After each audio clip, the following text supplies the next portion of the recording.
Hello, this video is going to be the introduction to the Land Rover series of wiring harness. So this video we're going to look at the wire in general, just some of the general parts, then the wiring diagram, then we'll put some connectors together and I'll show you how I'm going to be putting all the connectors on, the different pigtails and all that. And then we'll take a look at the old wiring itself. I'm going to pull the harness out and we'll take a look at that. So let's get started, but first I'd like to thank all the subscribers and all the likes and comments. Your awesome comments and you're always positive. Thank you very much. And if you haven't subscribed, go ahead and subscribe and follow along for more of the adventures here on this channel. Thank you very much, and let's get started. Welcome to the series of wiring for my Land Rover. I'm going to be making a custom wiring harness instead of using or buying another harness.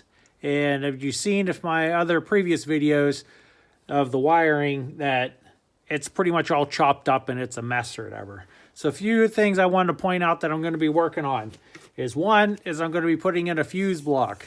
We're going to have 12 fuses instead of the regular Land Rover 2 that they use. So we're going to have a bunch of those. These things, this I bought off of eBay. Everything here I pretty much bought off of eBay, except for the wiring that I bought off of, it was 4R Customs wires or whatever. So what I'm going to plan on doing is using relays for main power, for brake lights, for other things along inside. And then for the headlights, I have a relay kit I bought off of eBay. We're going to go over all that. And then, like I said about, okay, here, hold up. And then, if you have an issue with grounding, seems to be a very popular issue with Land Rovers. So I bought this. This is a fuse, a ground block. So you can put this right to your battery, and then you can put as many grounds as you want on there. You go along. I'm going to put that by the fuse box. So again, as I'm going, I got a bunch of different connectors. There won't be any bullet nose connectors on here. No more of these little guys here like this or anything. It's all going to be spade connectors. And I got some wiring clips to hold the wire in place. And then some of the wiring is going to be just standard colored wire, different colors that I got. And also, but some things I'm going to keep original, like these. Like you can buy colors like this that are blue with white and blue and red, which is your high beam, low beams for your headlights. So see, some things I'm going to keep the same. And then I ordered some more gray and green or whatever. Like some things like I couldn't get for the hot wire coming off of the generator or dyno to the regulator. Like I couldn't get green with yellow on it. So I just got green. So some things I had to adjust and change for because I can't get it. So this is just the beginning of it. I'm going to go over all this as I'm building. So here's a big wide open piece of paper that has the whole wiring harness and what's going on in my head, what I'm thinking about doing or whatever. So as I'm working on different parts of the wiring harness, I'm going to refer to this and then show it closer as I'm working or whatever. And I don't know how to do this, but if I'll send anybody a copy of this wiring harness as a PDF file, they can use it and use it for their own or whatever.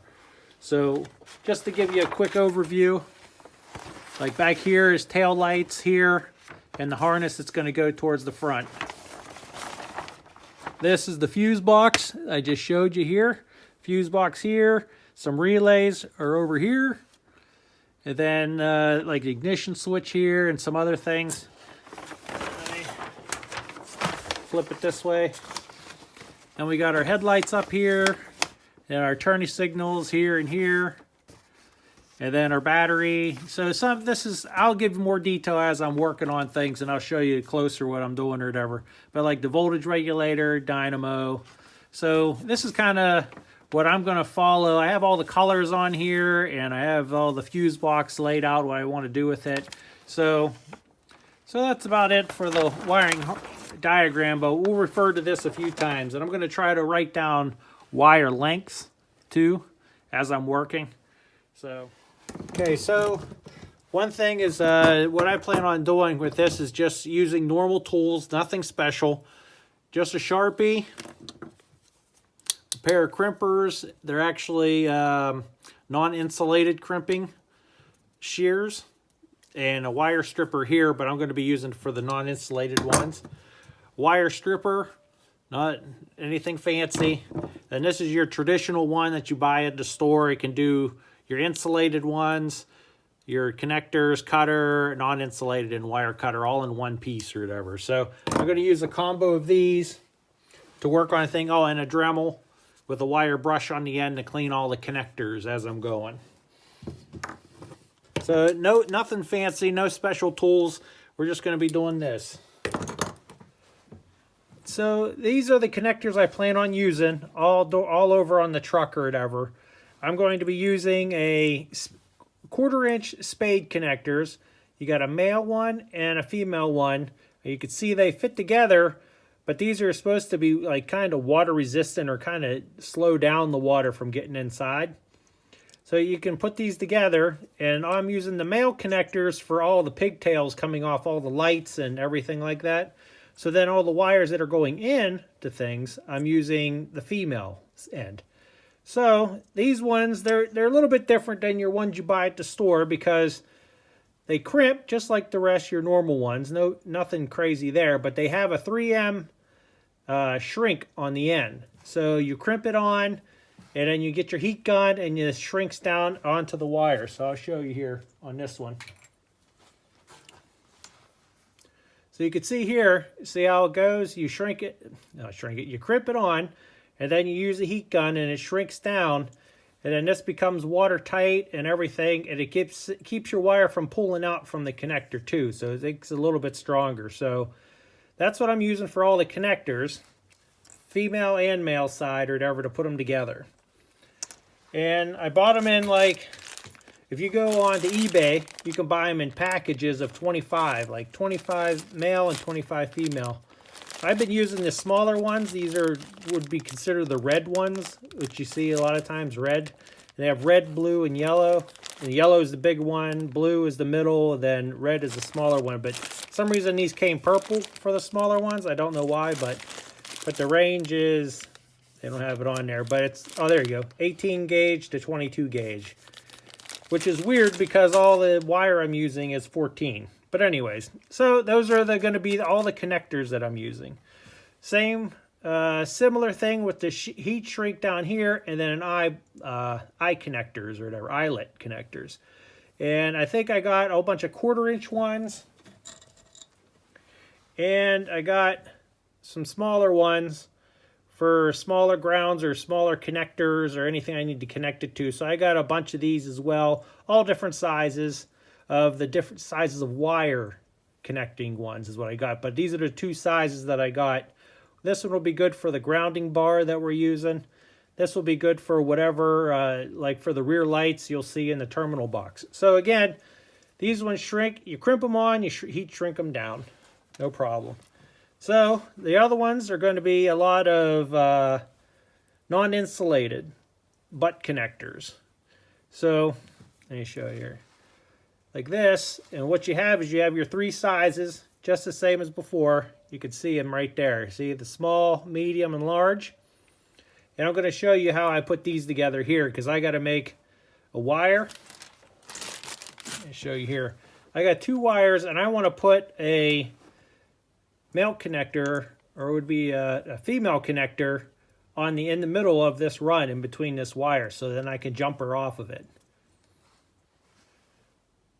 I'm going to show you how to put all these together in a way that it'll hopefully be watertight and be strong or whatever. So you got your little piece here, and you want to make a little pigtail together to have not a pigtail, but more of like a step off in a way, or a bridge. So what you do is just strip back some of the wire, twist it,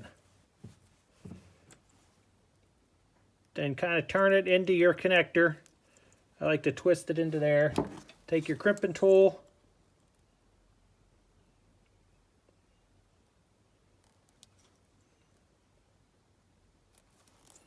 Crimp it down on there. Then get your heat gun.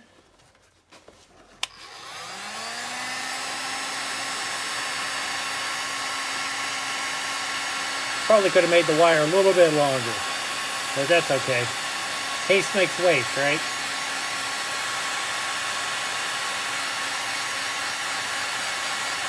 Okay, so that's shrunk down on the connector, so we got that.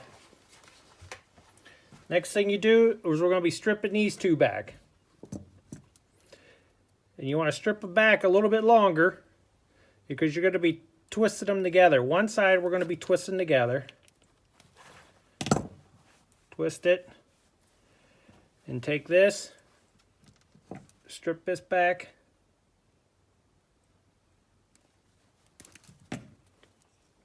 Like I said, I should have made it a little bit longer. That's all right. So you take these, twist them together.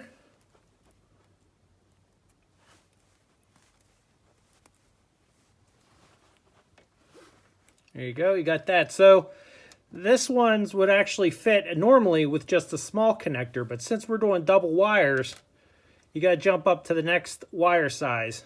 Crimp, take that, twist that on there a little bit.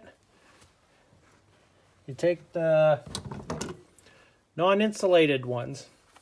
They're actually made, see how they crimp down into themselves, like it kind of crimps down pretty hard onto it. So you kind of center it on there. You crimp it down on. See how it pinches it down onto there? So now it's on there nice and tight, both of them. So now we have these two pieces kind of put together. So now we got to put one on the other side. Take this, strip it back long, because how we were doing double wires here, we're going to be doing a double wire in quotes on this end. What you do is you take it, strip the wire, turn it, and we're going to bend it over onto itself like this.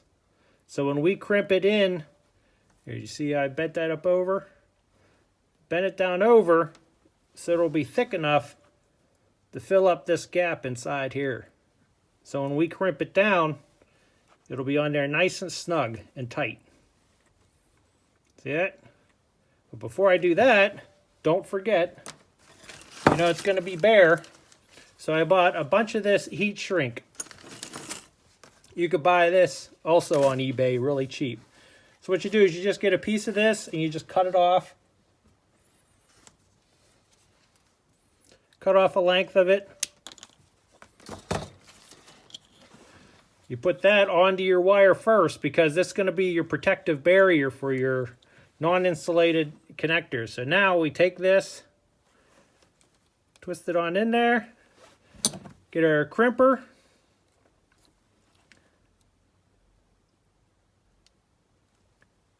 kind of center it on there, crimp it down real tight. So now we got a connector going both ways with a little extra pigtail there in the middle. So you take this, you center it over top of it. Get your heat gun again. Again, I should have made that wire a little bit longer. So you can see it shrinks down. There's also a glue inside of this, the black tape, that as it heats up, the glue gets all hot and warm and everything in there too. And this shrinks down to like half its size or something like that.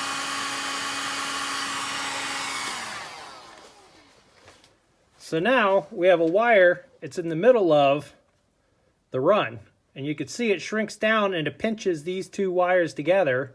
So it becomes almost watertight. And then once this cools down, this tape ends up being like really hard.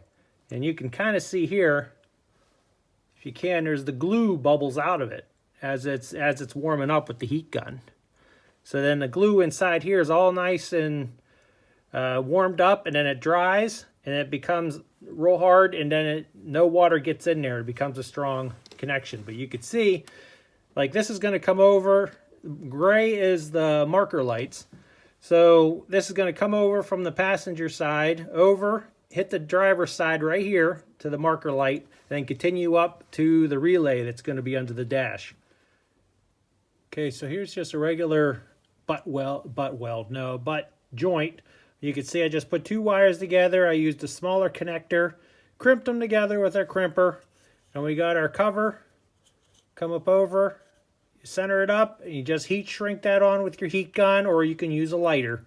So there's just a simple connector, and this is what I did for all the pigtails and everything to come off with like an odd wire, maybe an old wire, and then I put like the correct wire color afterwards. So I would make butt joints like this, and then put these on there, close it up, and then it becomes the new wire color. Like this would be a black or a red or something.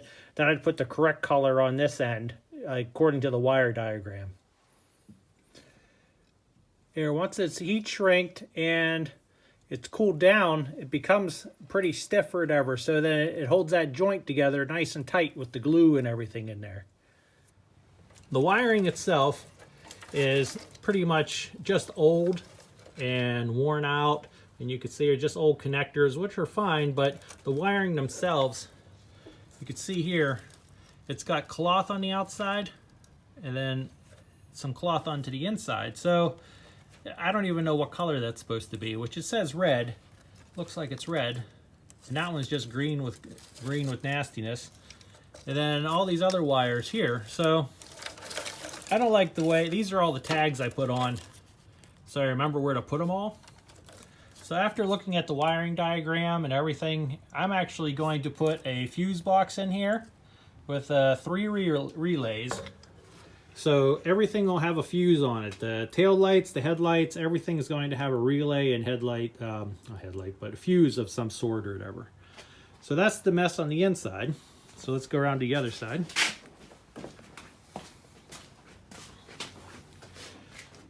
And here is all the other wires that are coming out. And some of them have color, some do not. See, some of them just have, like the cloth is just old and worn out and coming off of them. So this is actually the wire from the back side for your tail lights and everything that used to run through the chassis, and all this just mishmash of, plus people adding wires, and plus there's I added wire for a relay, glow plug relay, and all this stuff. So I have a whole nother wiring diagram that I drew up with relays and a fuse box like I mentioned already. So I'm going to show the whole process and all the colors and wires, and somehow, I don't know how I can share it with everybody, that they can get the wiring harness and they can make their own or whatever with it, or use it to make their own or whatever they want to. So this is the beginning of the wiring video. So the first step is going to be taking all the wiring harness out, which is basically in the engine compartment. It's sitting here, and what's behind the dash over there. Okay. So here's the box with the old wiring harness. Everything that was on the truck, I took off. Here's the gauges.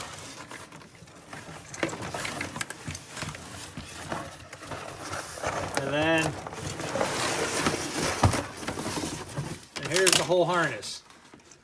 So this is when the magic in the video is when I'm supposed to snap my fingers and it's instantly installed on the truck.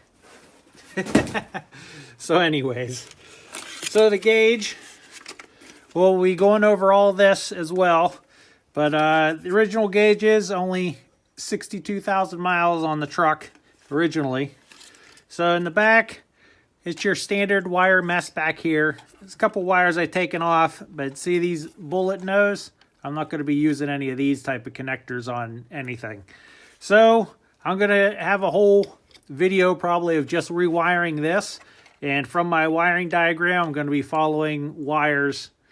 Some wires are going to be direct connect to this instead of having a series of wires, like the gauge is going, certain things or whatever that they do just to make things easier when they wire things in a factory. So they have one big shot or whatever. So I'm going to be rewiring this and showing how to do all that. And then, but I'm going to keep the gauges the same. I'm not changing nothing. So we got all of our different lights here. For a diesel's different than a petrol, so we'll go over that. So the wiring harness itself, one thing that I added on whenever I was getting it running, this is a glow plug relay. And what it does, it's a high power one for, you can see the heavy wire that goes over to the glow plugs. So what it is, it's actually a timed relay. After 15 seconds, it shuts off. So as soon as you turn the key on, it clicks on the relay, it keeps it on for 15 seconds, and then it clicks off automatically, and then you can start. And it also works the light on the dash as well. So another thing that's nice too is it also has an elimination part of it in it. So if it's warm and it's hot, you turn your key on, hit the starter button, it turns it off right away. It's a signal inside there. So this will be more, we'll talk about wiring that up. So some things, like this old harness, it's pretty much a train wreck because I pulled it all out. But a lot of extra wires were put in, a lot of extra things here and there, and a lot of the old wiring, you can see here, that's supposed to be colored wiring. But the cloth is so old that the colors are gone off of it, so you don't know which is what and what is where. But some of the wires, like this, are still good. So a lot of these things, like, switch it around here, like this green wire, it has a tracer wire of a purple or a white and so on. So these are like the purple ones for the fuel gauge. So some of this wire I'm going to reuse. I'm going to clean up this wiring harness up a little bit. I'm going to cut out the pieces that are still good, because especially ones that have like all these special colors. I want to reuse these ones because I didn't want to buy them because they're still good wires. It's just they all been hacked off and everything. So you could see there just some more mess all around. Then this thing is interesting. This was actually a relay of some sort. It went to the horn. Actually, I think that's the same name as the horn. So it's not really a relay. It's just a... Oh yeah, it is a relay. Yeah, a relay for the horn. So maybe we'll see if we can get that working. Maybe I'll use that for the horn. Because the horns don't work, but I'm going to come up with something different maybe to use as a horn. So that's actually a relay. So we'll see if that works along our route here. Okay, so that's our wire, the old wiring harness that we're going to replace. Thought this was pretty cool. Look right here. This is actually wrapped around the harness of the one piece of it. And there it is. It says Lucas Electric, made in England. England patented. Pretty cool. Alright, so this is the end of the video. This is just kind of a general overlook of what the wiring harness and an introduction to it. So follow along, like, subscribe, and have any questions about wiring, let me know. I'll try to answer as best I can. And thank you very much, and I'll catch you on the next one. Bye-bye.